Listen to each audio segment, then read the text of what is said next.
Le DAF Fresh Morning, c'est 104.5 tonnes de bonne humeur. Tous les matins sur Urban FM.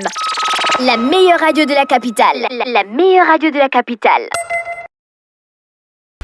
Vous êtes sur les 104.5 Urban FM, la station urbaine, et vous écoutez le DAF Fresh Morning. On est avec Mosley. Mosley, bonjour.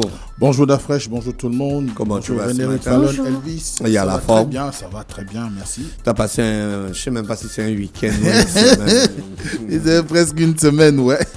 Je m'en sors plus dans tout ça. Ouais, ils étaient trop forts. Ok, alors ce matin, on va parler de quoi? Ce matin, évidemment, on parle de l'actualité qui brûle toutes les lèvres. Hein. Ce n'est pas un ça, c'est secret. du Mosley, oui, ça. c'est du Mosley, désolé. Désolé encore, désolé encore. Pas avec les nouvelles technologies. Je te jure, ça fait, et pourtant ça fait longtemps que je suis là-dedans. Non, tu étais où dedans?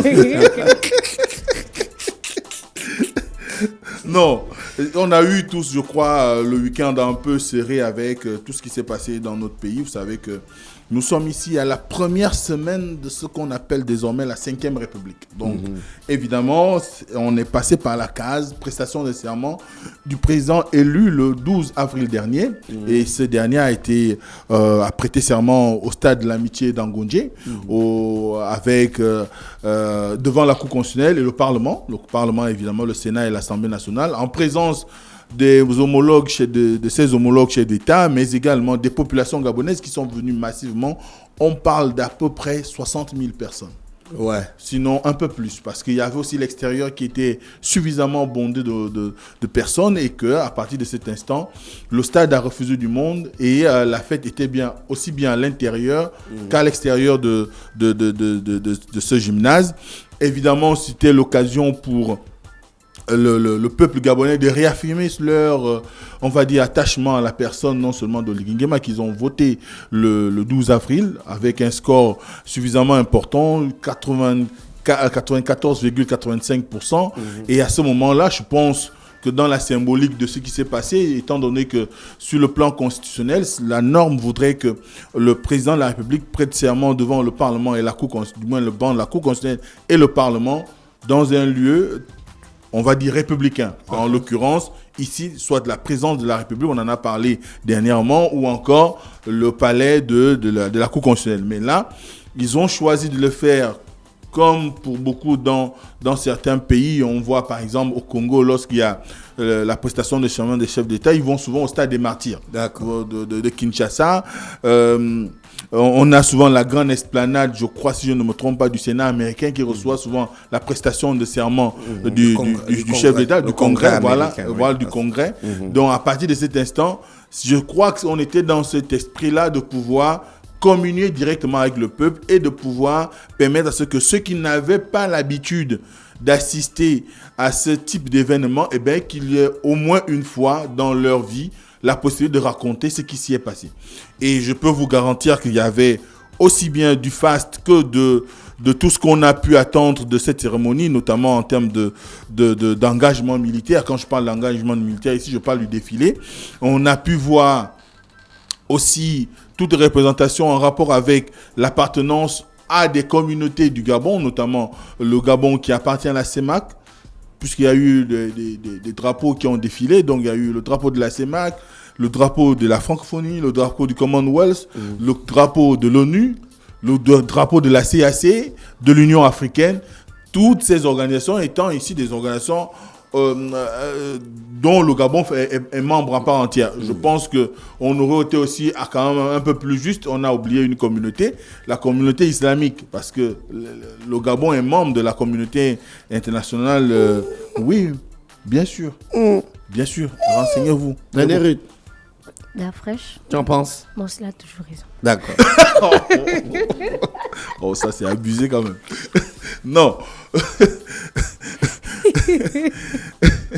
Donc, évidemment, on pouvait également avoir cette coloration qui a une force internationale non négligeable, mais cela n'empêche rien, même si on peut considérer qu'il s'agit des associations ou encore des organisations, on va dire, religieuses. Mais ce qui est sûr aujourd'hui, cette cérémonie de prestation de serment a laissé entrevoir l'idée d'un Gabon qui peut organiser de grands événements et qui peut assumer son histoire, qui peut assumer de pouvoir reconnaître en X ou en Y, on va dire, le plébiscite qui lui a été fait par les populations, parce que ce qu'on a pu vivre là, c'était une manière, encore une fois, pour les populations de réaffirmer leur soutien au Nguema, de l'accompagner dans sa prise de fonction et de pouvoir peut-être encore une fois lui donner la possibilité de se souvenir que ce sont eux qui sont les détenteurs du pouvoir suprême et qu'à partir de cet instant, en les lisant à cette fonction, eh ben, il venait une fois de plus lui rappeler que leur mobilisation, leur engagement, leur détermination derrière lui est simplement synonyme de la volonté de tous et de chacun à atteindre le changement qu'il a promis, à atteindre le développement qu'il a promis, le développement économique, le développement social, le développement politique et culturel et tout l'ensemble des composantes qui peuvent concourir à créer une situation de bien-être social, de bien-être économique et assurer et véritablement le décollage économique du Gabon, comme on a pu le lire par exemple dans le livre de Gabriel Ntougou qui parle de pourquoi le Gabon ne décolle pas. Un philosophe gabonais. On espère tout simplement que le message a été entendu. D'ailleurs, quand on a suivi le discours d'investiture, on sent très bien que le nouveau chef de l'État, qui est le Brice Oligui Nguema, président de la République, chef de l'État, chef du gouvernement, a entendu le message. Donc on va écouter des morceaux choisis. Évidemment, le premier extrait, si la régie est prête. C'est qui la régie? Ça m'énerve. Ok, on est premier extrait. Une humilité sincère et une responsabilité profonde que je prends la parole devant vous. Avant toute chose, qu'il me soit permis de rendre grâce à Dieu. À Dieu. Oui, à Dieu. Qu'il m'accorde la sagesse et le discernement nécessaires de gouverner pour l'épanouissement du peuple gabonais. Permettez-moi d'avoir tout aussi une pensée émue pour nos pères fondateurs qui ont sans cesse labouré le sol de notre démocratie. Leur courage nous inspire, leur sacrifice nous oblige. Peuple gabonais, mes chers compatriotes, celui qui se tient aujourd'hui devant vous ne célèbre ni sa victoire, ni celle d'un parti, ni d'une ethnie. Il veut rendre hommage à la renaissance d'une nation. Celui qui se tient devant vous ne célèbre ni sa victoire, ni celle d'un parti, ni celle d'une ethnie. Il veut rendre au Gabon un hommage pour la Renaissance. En fait, ce qu'on doit dire ici, c'est que Brice Oligui Nguema est inscrit dans la logique du renouveau, de la transformation, comme il a si bien dit, de la Renaissance. La Renaissance étant ici le besoin de ramener, comme on a pu le lire pour ceux qui étaient au stade, il y a un document qui a été remis aux populations qui sont venues nombreuses, où on voit bien qu'on qualifie à un certain moment du passage de Omar Bongo à la tête de l'État comme étant l'âge d'or du Gabon, et que Brice Oligui Nguema viendrait pour instaurer, bien ramener cet âge d'or. Donc c'est pourquoi on parle de renaissance. Et évidemment, nous sommes dans une logique qui voudrait qu'ils mettent les bases qui doivent permettre à ce qu'on atteigne on va dire, ce renouveau. Et on a commencé avec la transition qui a été 19 mois durant, un moment assez particulier où les populations gabonaises ont pu apprécier le travail qui a été fait par aussi bien Oligui Nguema que ses compagnons d'armes du CTRI, rappelant que le CTRI a été dissous la semaine dernière, donc en fin de semaine dernière, notamment le vendredi, à travers le communiqué 073. Donc à partir de cet instant, il faut savoir que nous allons vers une situation qui doit permettre à ce que chacun d'entre nous se voit dans l'esprit du renouvellement. du changement, de la transformation, notamment du changement de mentalité, parce que c'est ce dont on a le plus besoin aujourd'hui. Pour qu'on atteigne cette renaissance, il faudrait que nous changions de mentalité, que chacun d'entre nous se mette véritablement dans une logique qui voudrait que nous puissions aller vers de lendemains meilleurs, et ces lendemains meilleurs ne sont possibles que si un certain nombre de mesures sont prises et que ce qui a déjà été fait soit amélioré. Et d'ailleurs, c'est la raison pour laquelle il continue par remercier les populations, il remercie Dieu, il remercie ses prédécesseurs, notamment les pères fondateurs, qui se sont énormément battus pour qu'il y ait la situation que nous avons vécue le 12 avril, où les populations ont pu s'exprimer librement. Et il y a beaucoup de personnalités qui se sont battues, aussi bien dans le cadre de la majorité ou dans l'opposition, pour permettre à ceux qu'il y ait véritablement l'instauration d'une situation où celui qui est élu, du moins par les populations, soit reconnu comme le vainqueur. Et vous savez que par le passé, notre pays a souvent souffert de cette situation où on a souvent dit que parfois, ce sont des personnes qui n'étaient pas élues qui avaient été déclarées vainqueurs. Et à partir de cet instant, je pense qu'on est véritablement dans cette logique qui voudrait qu'on atteigne ce renouveau et que le Gabon redécolle avec plus d'ambition, plus de hargne et plus de situation. On va aller au deuxième extrait pour mieux comprendre.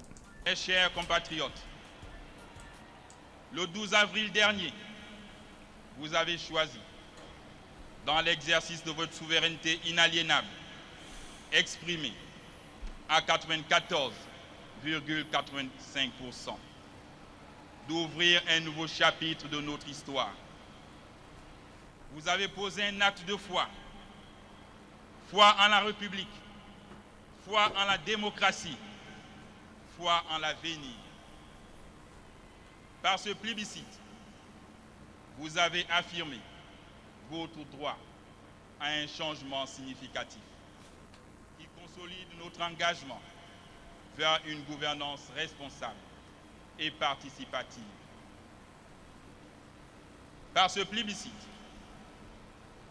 vous m'avez conféré une légitimité sacrée qui fait de moi le dépositaire d'une nouvelle expérience où chaque voix compte. Mes chers compatriotes, Oui, Mosley. Oui, vous avez fait de moi le dépositaire d'une légitimité sacrée. Ce sont des grands mots. des grands mots. Légitimité sacrée. Effectivement, lorsque vous gagnez une élection présidentielle, dans un contexte de pure expression démocratique, avec des populations qui ont clairement manifesté leur attachement au projet de société qui est le vôtre, eh ben, ça ne peut qu'être qu'une légitimité sacrée. Sacrée par la volonté populaire. Donc, à partir de cet instant, je pense que Oligui Nguema est conscient, est véritablement conscient de ce que la tâche qui sera désormais la sienne est vraiment, on va dire, assez importante parce qu'il aura, comme lui-même l'a si bien dit, le devoir d'unir et de protéger l'ensemble des Gabonais. Et à partir de cet instant, on remarque bien qu'il a choisi des mots qui permettent de comprendre qu'il a entendu les attentes des populations. Il entend, à son tour, faire en sorte que des choses se fassent, que des choses se réalisent. On va écouter le troisième extrait.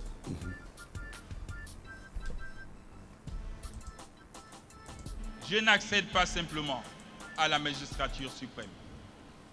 Je prends un engagement, l'engagement de servir, de protéger et d'unir tous les Gabonais, y compris ceux de la diaspora.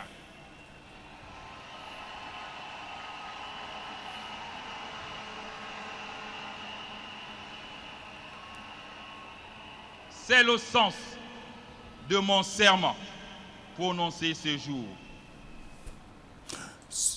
Je prends l'engagement de servir, de protéger et d'unir tous les Gabonais, y compris ceux de la diaspora.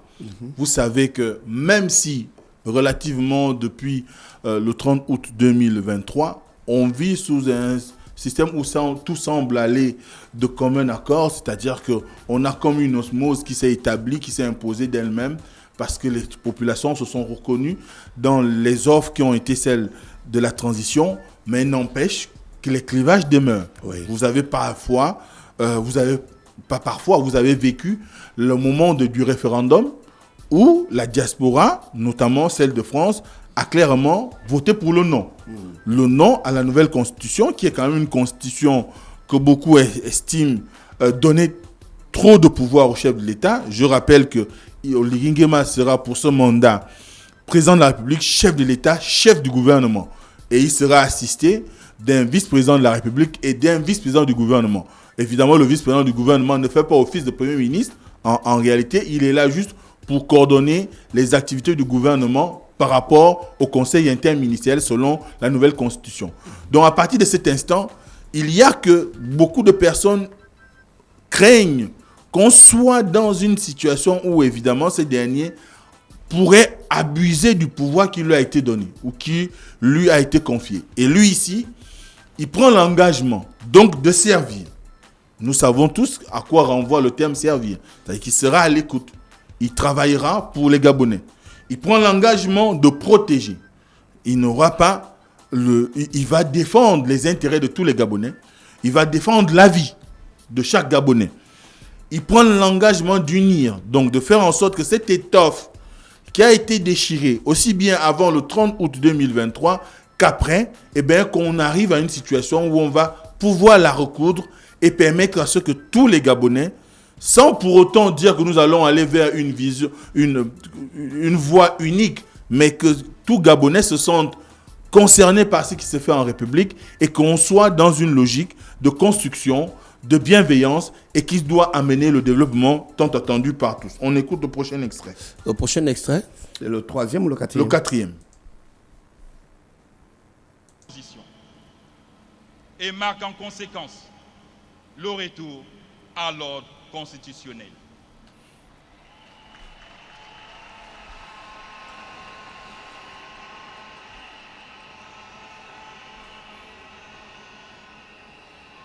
Il sera complété par l'organisation des élections législatives et locales.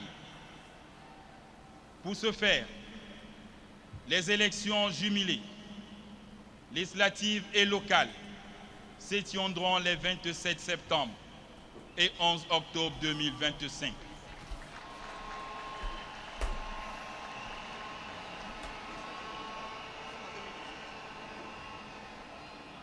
En ce qui concerne l'élection des sénateurs, celle-ci aura lieu les 8 et 29 novembre 2025. Toute chose qui permettra à notre pays de disposer d'un Parlement élu dès le 4 novembre 2025 pour l'Assemblée nationale et le 15 décembre 2025 pour le Sénat. S'agissant du Conseil économique, social, environnemental et culturel, sa mise en place se fera le 1er décembre 2025. Enfin, les juges constitutionnels désignés le 19 décembre prêteront serment le 23 décembre 2025. L'issue de ce processus marque la fin de l'organisation des institutions constitutionnelles de la 5e République en terre gabonaise. Oui, monsieur. Comme nous le disions ici dernièrement, on disait que les élections devaient avoir lieu au mois de décembre, mais encore une fois, on vient de voir qu'il y a eu un processus d'anticipation, mais il faut savoir que le processus de transition, notamment en ce qui concerne le renouvellement des institutions de la transition, va s'achever au mois de décembre. Ça, c'est acté. Alors, il ne pouvait pas faire un discours sans qu'il puisse situer la suite des événements à l'issue de la prestation de serment ou encore de l'organisation de l'élection présidentielle. Vous savez, comme le disait la charte de la transition, la transition devait s'achever avec l'organisation des élections présidentielle. Et c'est la raison pour laquelle, d'ailleurs, dans un premier temps, un certain nombre de personnes invitaient le chef d'État à organiser d'abord les scrutins mineurs, donc l'élection législative, locale et tout le tralala qu'il a présenté avant de pouvoir arriver à la présidentielle. Cela aurait permis que nous ne soyons pas dans un calendrier qui s'étend. Parce qu'en principe, si on tient compte des bases qui ont été mises en place lorsqu'il y a eu l'instauration de la transition, eh bien, elle devait durer 2 ans. Et les 2 ans s'achevaient au mois d'août. Là, nous allons jusqu'en décembre. Mais n'empêche qu'aujourd'hui, il a pu donner un calendrier qui respecte quelque peu un certain nombre de mécanismes en rapport avec le nouveau code électoral, qui est un nouveau code qui impose les élections à 2 tours. Oui. Donc, évidemment, nous aurons les élections locales et législatives pour le premier tour le 27 septembre, pour le second tour le 11 octobre. Ensuite, il y aura la mise en place de la nouvelle législature du Parlement, notamment de l'Assemblée. Il sera de même pour l'élection des sénateurs au mois de novembre.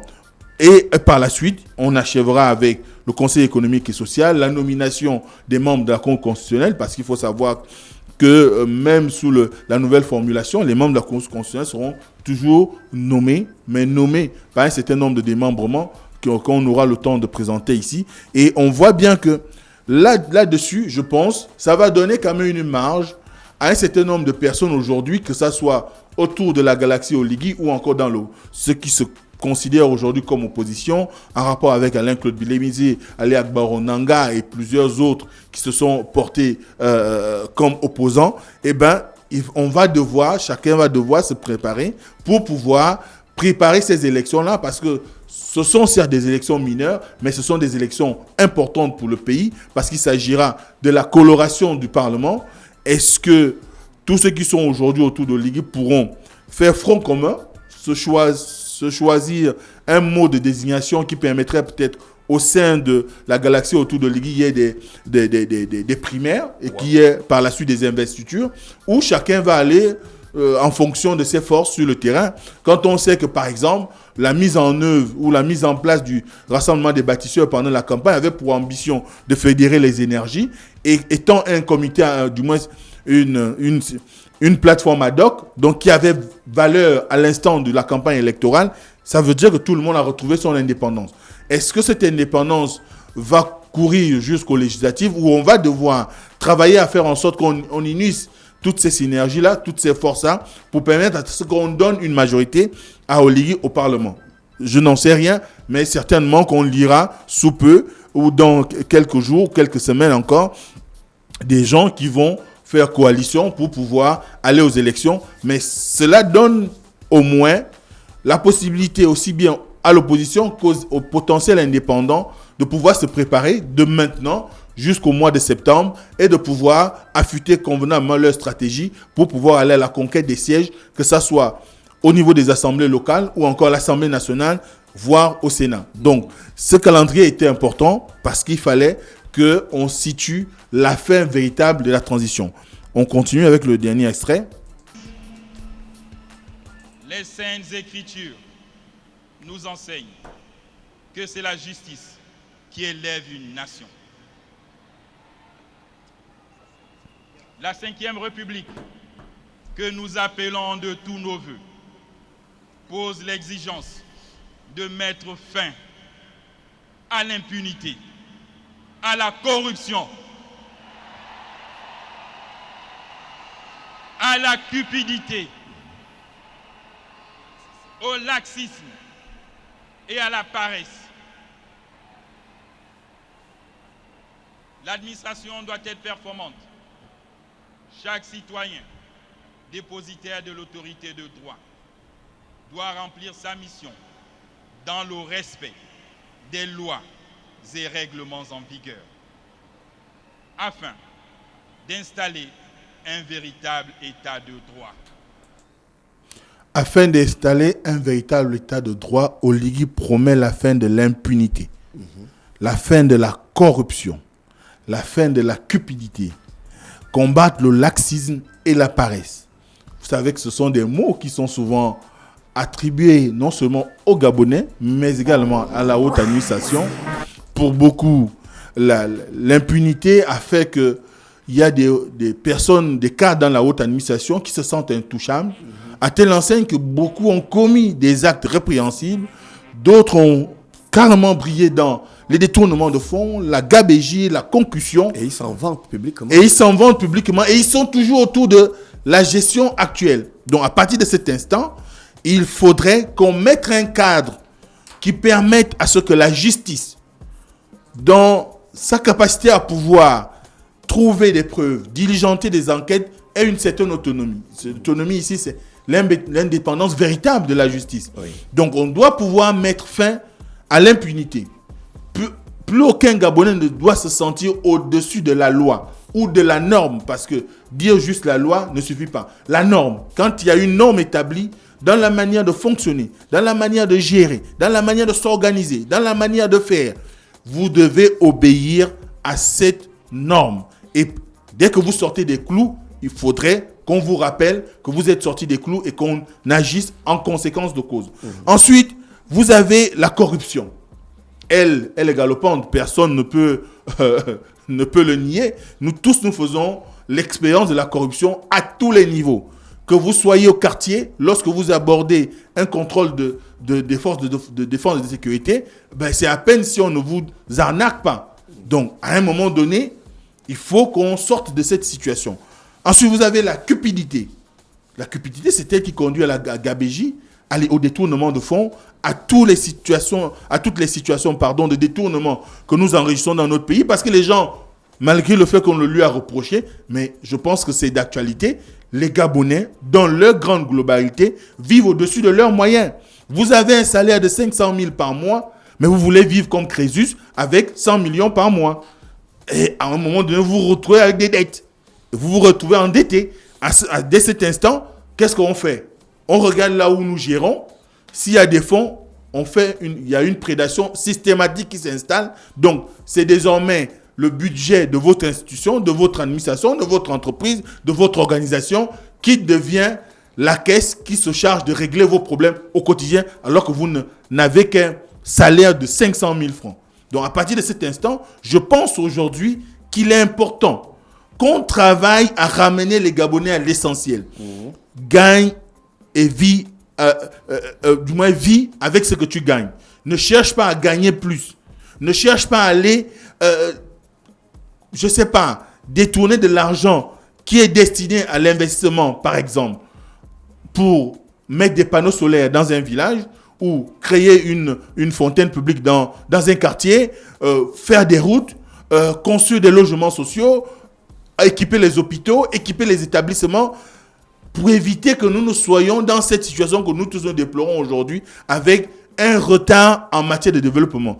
On ne pointe pas suffisamment du doigt la haute administration, mais je pense que la qualité des hommes qui seront choisis par le chef de l'État va démontrer qu'il est véritablement mobilisé à combattre les fléaux qu'il a dénoncés dans son discours d'investiture. En l'occurrence, je le rappelle, l'impunité, la corruption, la cupidité, le laxisme et évidemment la paresse. Donc il faudrait non seulement qu'on ait des gens qui jouissent d'une probité reconnue, mais également des gens qui sont d'un dynamisme suffisamment établi et qui soient capables de pouvoir implémenter les politiques mises en place par le chef de l'État, le président de la République, chef de l'État et chef du gouvernement, afin que nous puissions aller vers une situation qui va aller en s'améliorant, non seulement pour le bien-être des Gabonais, mais également pour le développement du Gabon.